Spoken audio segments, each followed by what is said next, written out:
She kicked my door open like she owned the place, heels clicking across my wooden floor, muttering, "Finally, we'll deal with him."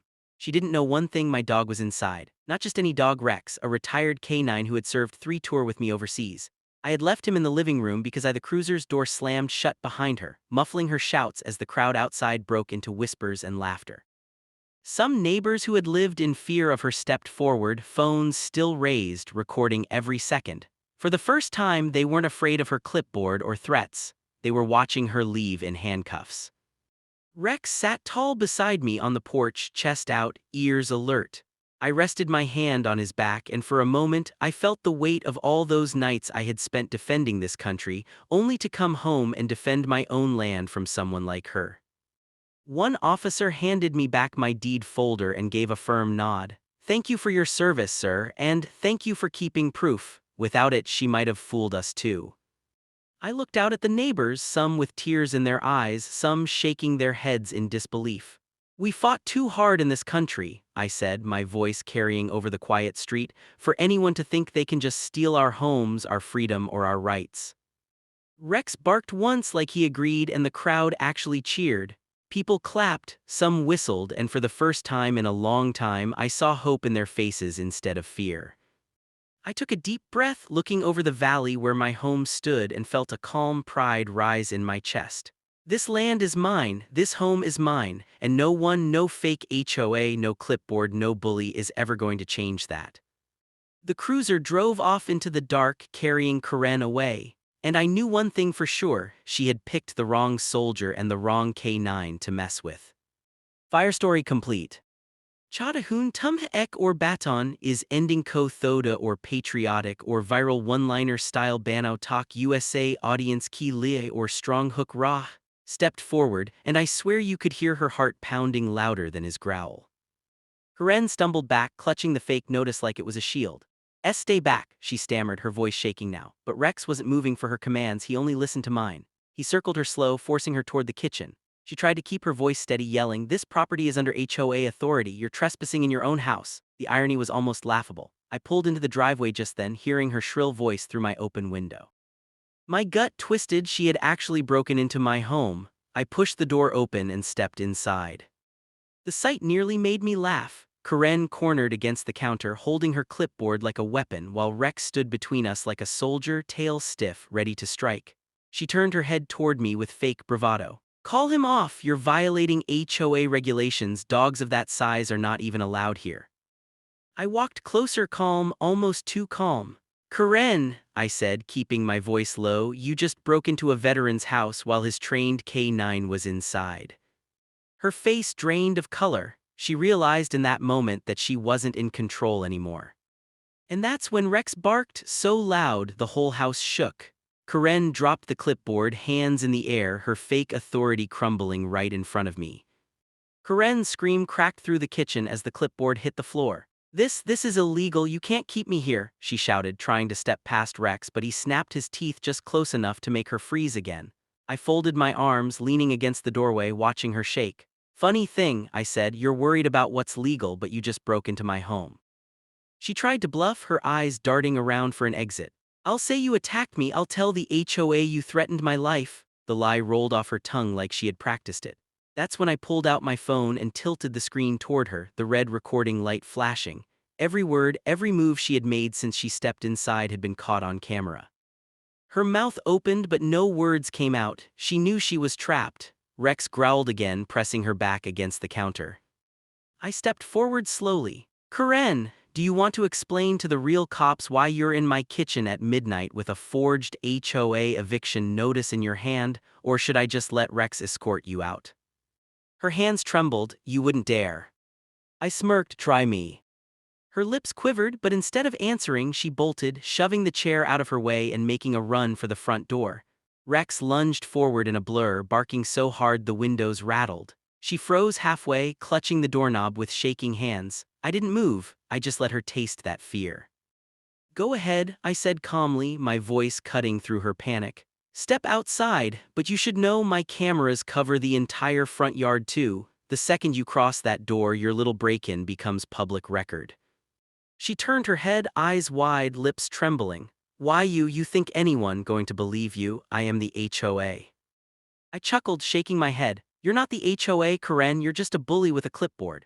Then I held up a folder I'd been carrying for weeks, property deeds, ownership records, even the HOA's own bylaws. I tossed it onto the counter in front of her, pages fanned open, exposing everything. And this, I said with a smirk, proves that you've been running a fake HOA with no legal authority. Her knees buckled, she slumped against the wall, staring at the papers like they were a death sentence. Rex stepped closer, his growl low and steady, making sure she stayed put. I leaned in, whispering just loud enough for her to hear. The real cops are on their way, and this time you won't be the one calling them. The red and blue lights splashed through my window minutes later, painting the living room walls in color. Karen's eyes lit up like she thought salvation had arrived. She straightened her blazer, trying to fix her hair, and hissed at me, "You're finished. I'll tell them you sixed your dog on me. You'll be in cuffs before sunrise." Rex stayed right by my leg, his stare locked on her. I didn't even flinch as the knock thundered on my door. I opened it wide, letting two uniformed officers step inside. Karen immediately sprang into character, pointing at me with shaking hands. "Arrest him! He tried to attack me. He's a dangerous man with a vicious animal." The cops glanced at me, then at Rex, who sat calmly, tail tapping against the floor like he knew the drill. I didn't say a word. I just tapped the phone in my hand, still recording, and swiped to show them the security feed streaming live from my house cameras. Karen's break-in, her fake eviction papers, her threats, it was all right there. The officers' faces hardened as they turned to her. "Ma'am, is that you forcing entry into his house?" one of them asked flatly.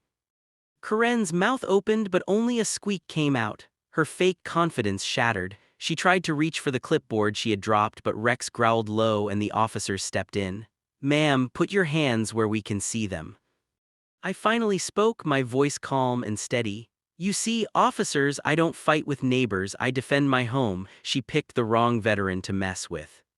Karen's eyes went wide, and for the first time she realized she wasn't walking away from this. Karen's hands shook as the officers pulled the fake notice from the floor. One flipped through it, frowning. "This isn't even signed by a legal board, it's a photocopy of a template." The other officer looked straight at her.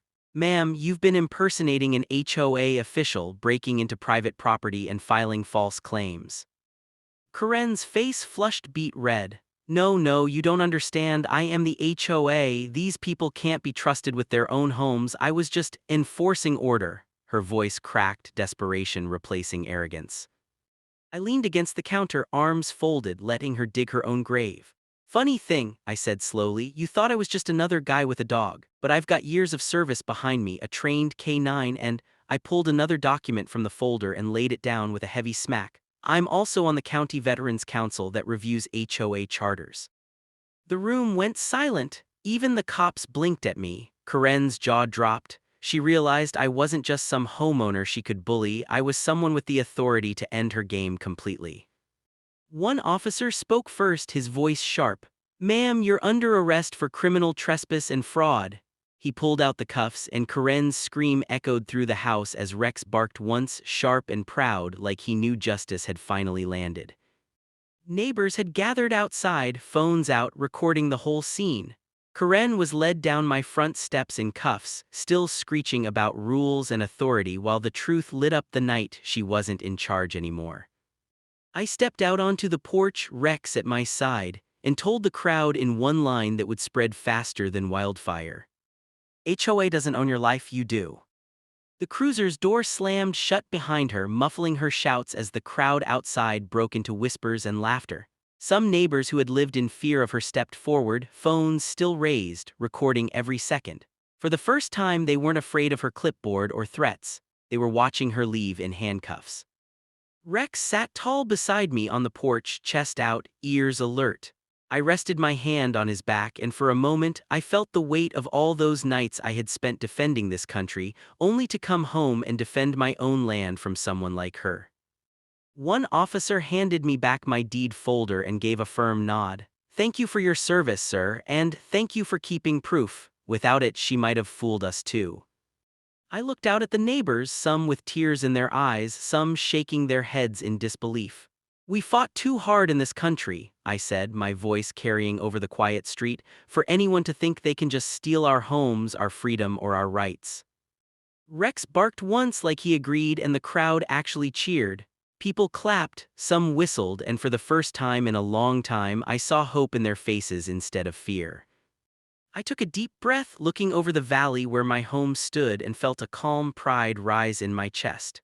This land is mine, this home is mine, and no one, no fake HOA, no clipboard, no bully is ever going to change that. The cruiser drove off into the dark, carrying Karen away. And I knew one thing for sure: she had picked the wrong soldier and the wrong K9 to mess with.